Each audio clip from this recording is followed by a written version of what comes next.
team like Kyrie and KD, or the Lake Show with King James and AD. Wish I could match him up with the bad boys from the 80s, but no black and white, I need that in HD. HenDawgz.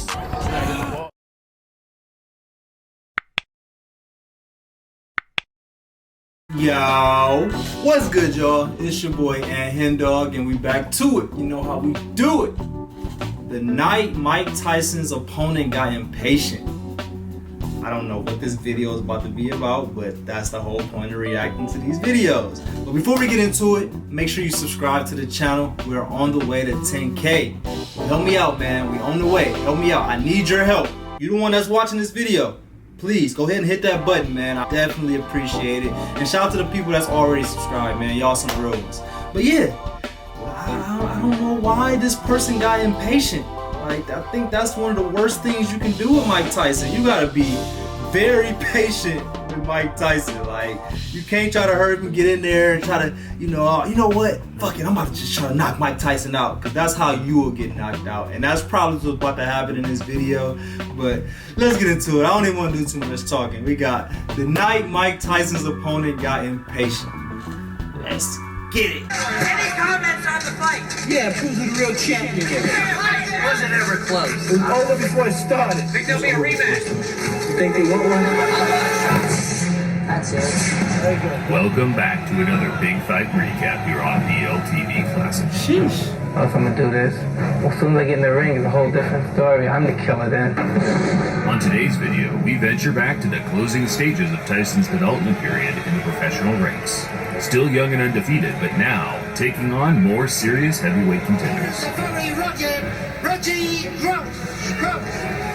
Reggie Gross isn't often credited as a serious contender. However, Tyson's legendary trainer, Cus D'Amato, knew there was more than meets the eye, as he was openly opposed to letting his prodigy take on the Baltimore Bruiser.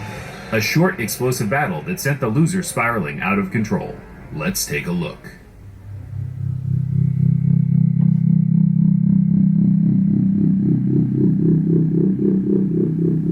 Guns blazing in the dark. That's it. There you go. Now you got again. Hell no. Who's the last guy to stop? Time. Very good. A lot is made of Tyson's. Imagine getting punched by that, like without gloves. Like, I wonder if Mike Tyson ever punched somebody without gloves. Oh, I think he did. I actually reacted to a video where he fought a dude outside in like the street without gloves. But people that's getting hit by Mike Tyson punches without gloves, man, I feel bad for him.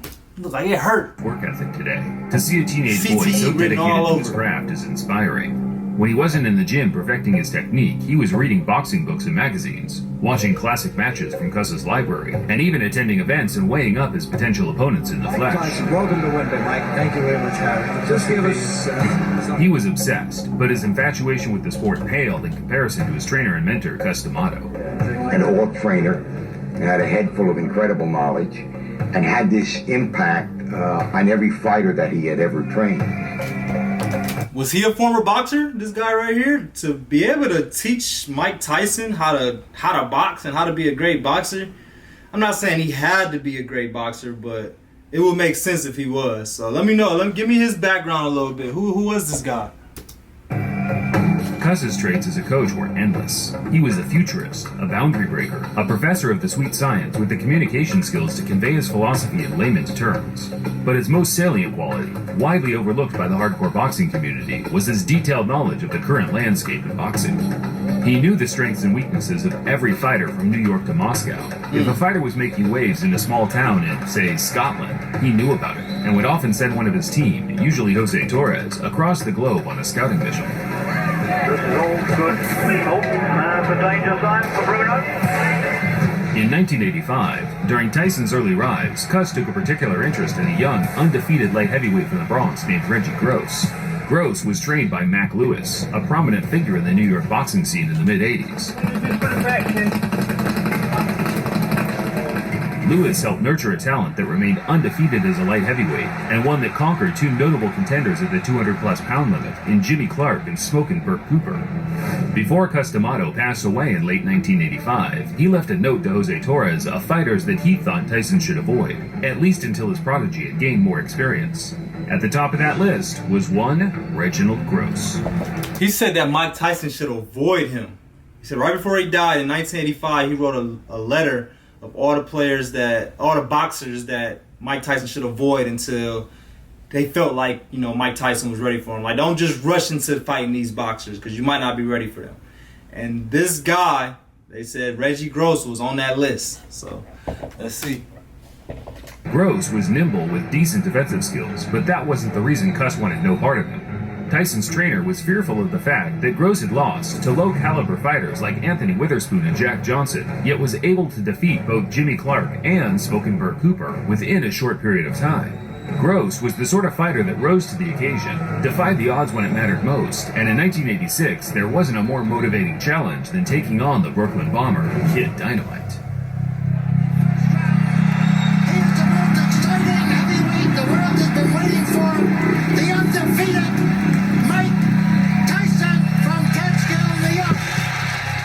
Tyson came face-to-face with Gross on June 13th, 1986. Tyson had a record of 21-0 with 19 KOs, while Gross had a record of 18-4 with 12 finishes inside the distance.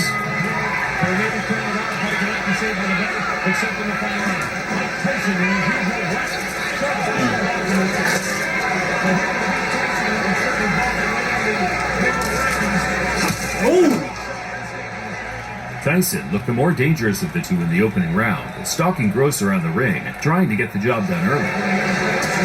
With a minute left on the clock, Gross momentarily stunned Mike with an uppercut followed by a right hook. Seeing a glimpse of weakness, Gross just went all guns blazing to try and shock the world. That's where he got impatient at. Oh!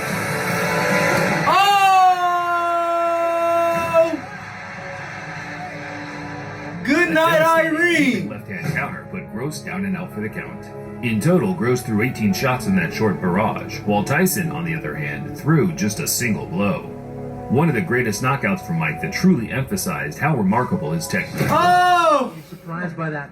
Not at all. At first I thought because he charged out a little with a kind of a sluggish stand, like he's just ready to wing. But I was precarious about it, and I just kept putting the jab in his face, looking forward for him to move forward. If there is a way to beat Mike Tyson, how do you do it? You want to talk about that one, dude? I don't 357 Magnum. I'm starting to think. He said you're going to have to shoot me. He said you're going to have to shoot me. It wasn't until after the Tyson match that we realized boxing was just a mere side hustle for Gross, pocket money to fuel his crippling cocaine addiction. Coming from the tough streets of Baltimore, the influence of crime and gang culture drew Reggie in at an early age. By teenhood, he'd been in and out of the juvenile system for crimes such as theft and robbery. Gross took up boxing in the late 70s, but his life outside the ring never changed. In fact, things only got worse. A lot worse. 3 weeks ago, police and sheriff's departments in Los Angeles began a major campaign to arrest gang members. In the fall of 1986, 2 months after the Tyson fight, Gross was arrested and charged with 3 counts of murder that he allegedly carried out while working as a hitman for the infamous Bordley gang.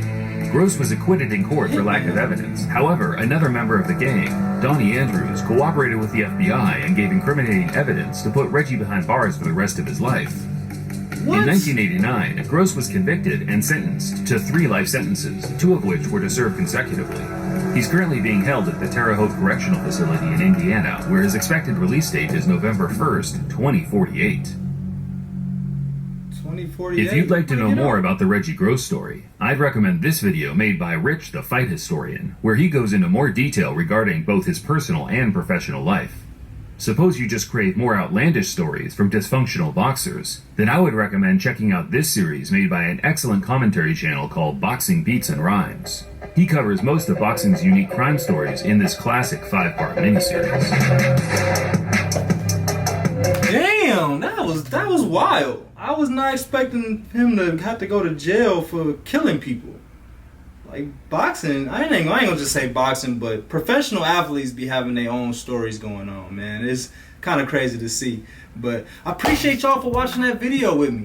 If y'all haven't subscribed to the channel yet, go ahead and hit that button. Go ahead and hit that like button. And go ahead and write something in the comments. Give me some other people to react to. I think I actually might react to that video.